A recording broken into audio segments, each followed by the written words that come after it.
Kain tayo. Meron akong pritong pampano, lechon belly, kamatis at saka garlic na binabad ko yan sa apple cider.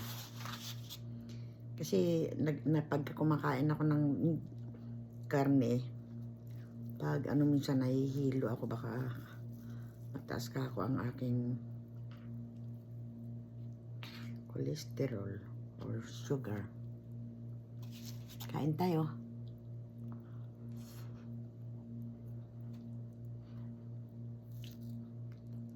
Ang kamatis na nakain ko na ng ganito.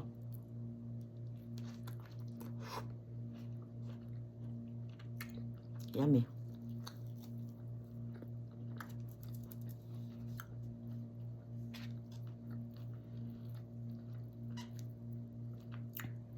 Thank you for watching and kindly follow for more.